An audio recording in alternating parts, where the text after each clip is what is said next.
കുട്ടീസ്, USSന് മുൻ വർഷങ്ങളിൽ ചോദിച്ച ഒരു ചോദ്യം നമുക്കൊന്ന് പരിചയപ്പെട്ടാലോ? നോക്കിക്കേ, the mode of heat transfer from one place to another without the help of medium. Without the help of medium എന്ന് പറയുന്ന ഈ ഭാഗമാണ് നിങ്ങൾ ശ്രദ്ധിക്കേണ്ടത്.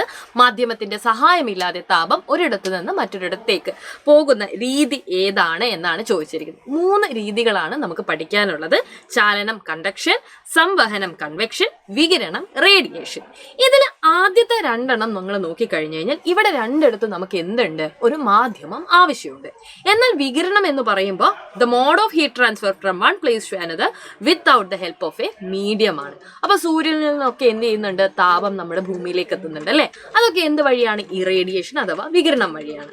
അതേസമയം നിങ്ങൾ നോക്കിക്കേ, തന്മാത്രകളുടെ യഥാർത്ഥത്തിലുള്ള സ്ഥാനമാറ്റം ഇല്ലാതെ തന്നെ ഒരു വസ്തുവിൽ നിന്ന് എന്ത് ചെയ്യാണ്? മറ്റൊരിടത്തേക്ക് താപം ഇങ്ങനെ പോവുകയാണെന്നുണ്ട്. അതായത് യഥാർത്ഥ സ്ഥാനമാറ്റം എന്ത് ചെയ്യുന്നില്ല? നടക്കുന്നില്ല. ആരുടെ? തന്മാത്രകളുടെ. അങ്ങനെയുള്ള മെത്തേഡ് ഏതാണെന്ന് ചോദിച്ചാൽ അത് കണ്ടക്ഷൻ ആണ്. ദ്രാവകങ്ങളിലും വാതകങ്ങളിലും തന്മാത്രകളുടെ യഥാർത്ഥ സ്ഥാനമാറ്റം മൂലം താപം പ്രേക്ഷണം ചെയ്യപ്പെടുന്ന രീതി ഏതാണെന്ന് ചോദിച്ചാലോ അതിനുത്തരം സംവഹനമാണ്. സംവഹനത്തിന്റെ ഇംഗ്ലീഷ് പേരൊന്ന് ശ്രദ്ധിച്ച്, കൺവെക്ഷൻ ആണ്. നമ്മൾ ആദ്യം പറഞ്ഞ ചാലനത്തിന്റെ ഇംഗ്ലീഷ് പേരെന്ന് പറയുന്നത് കണ്ടക്ഷൻ ആണ്. ഇത് കൺവെക്ഷൻ ആണ്. സോ 3 താപ സംപ്രേഷണ രീതികളെ നിങ്ങൾ അറിഞ്ഞിരിക്കണം. ഒരുപാട് പ്രാവശ്യം ചോദ്യങ്ങൾ ചോദിച്ചിരിക്കുന്ന ഭാഗമാണ്.